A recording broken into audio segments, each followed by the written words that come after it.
Let's turn now to the Football World Cup. So far this century, it's been won by 4 different nations. In 2014, it was Germany. 2010, Spain. 2006, Italy. 2002, Brazil. In 2018, none of those teams are in the semi-finals, which speaks of 2 things, I guess. 1, that the battle for football supremacy really is a global one, and 2, that this World Cup has seen some surprises. Russia making the final 8, probably the big one. Germany making the first flight out, another big surprise. England and Croatia making the final 4, surprising, maybe not huge. That's semi-final 2 this week, but semi-final 1 does involve 2 teams that featured as player prospects in most pre-tournament discussions, France and Belgium. And Clay Wilson, what a game that will be. These are 2 teams stacked with talent. We've seen this throughout the tournament from both these teams. The level of player they've got in this team is just pretty much unmatched outside of a Brazil or someone like that. So, yeah, I guess France showed what they could do against Uruguay. Uruguay were a team who conceded 1 goal the whole tournament. France scored 2 against them in 90 minutes. So I guess they've eased their way through. In Belgium, well, they've put out Brazil. So I guess their credentials are pretty much out there in the open. A brilliant first half, a screaming goal to go 2-0 up. And then defended with a lot of grit. So they showed they can play on both sides of the ball. So I guess we'll see what happens. France will probably be fresher, I imagine. Only played 90 minutes. Belgium were really put to the sword against Brazil. A lot of defensive work and running. But it's a game that just screams, a lot of entertainment, potentially 4 or 5 goals. Clay, a whole lot of people who don't normally watch football start watching it about now. So who are the players we should be looking out for in the semi-final France-Belgium? Who are the stars? Well, I guess we'll start with France. A couple of youngish players. Antoine Griezmann, he's really the talk of world football at the moment. A player who's immense ability and really is one of probably the top 5 players in the world at the moment. And then a young striker by the name of Kylian Mbappe. He played an absolutely brilliant game against Argentina. You'll remember that 4-3 game. Scored 2 goals, set up 1. He's got pace to burn. I'm not sure what he runs the 100 metres in. It would have to be. He's just beautiful to watch, isn't he? He's 19 years old. I mean, he wouldn't even get into a bar without ID, this kid. And he's going to be one of the key players in the semi-final of the Football World Cup. He's one of those players that, you watch in any sport where they just glide across the turf and it seems to be effortless. It's like that. And 19 years old, and he doesn't seem to show any signs of nerves on what is the biggest stage in world sport outside the Olympics, really. OK, so that's France. What about Belgium? Belgium, also a lot of attacking talent. They've got their main striker up front, Romelu Lukaku, of course, plays for Manchester United. Is a guy, big, powerful guy, still quite young, but also can score, set up goals. Has been brilliant in the last couple of games for Belgium, really crucial. And then a guy in the midfield, Kevin De Bruyne, plays for Manchester City.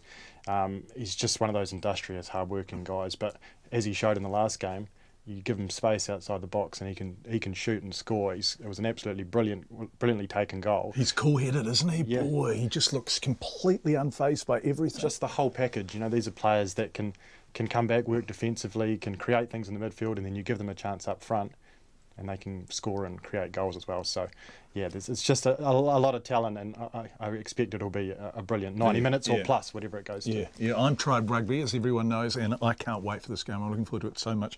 Let's talk about England-Croatia. 2 teams that not many people would have expected to make the semi-finals, I think, before the tournament began. Yeah, I think if you'd have asked Croatian fans and definitely England fans, would you take a semi-final at the start of the tournament? They would have taken. In fact, I spoke to a couple of English fans yesterday, and one of them admitted he'd betted on them coming out at the round of 16. So there you go. It shows how much faith they had, because this English team really, though they've got this far, they weren't really that. No. Didn't have that much hype behind them coming in. The expectation level wasn't high, and perhaps that's what's helped them a little bit. Of course, England teams always have a lot of expectation, but there wasn't really an expectation that they would maybe get this far. So they've been able to use that and to reach this stage. So we will see. I guess, yeah, they've sort of got nothing to lose from this point. No, I agree. It's such a victory being there. And you're right. I think that everyone who loves football will know what I'm talking about. The pressure that England normally approach Football World Cups from their home supporters and their own supporters is just absurd. And it has felt lighter this time, and I do think they've been liberated by it. Yeah, and I think also the new manager, Gareth Southgate, a young guy who's played for the team in the past, he's been a big part of this. They've been a lot more open with the media. The British public has embraced them a bit more. It's quite often been an adversarial type relationship between the media, the public and the football team. But that seems to have really moulded into one, and everyone's on the same page. And I actually think England fans genuinely believe now. I was a bit sceptical last week as to some of them, if they really believe they could go all the way, but they're really 180 minutes away from, breaking a hoodoo that stretches back to 1966. It's incredible, isn't it? Yeah. Trivia question, what is the population of Croatia? Just over 4 million, less than New Zealand. Yeah, it's extraordinary they're in the semi-finals, isn't it? It's a great story. Well, it's amazing when you think about it.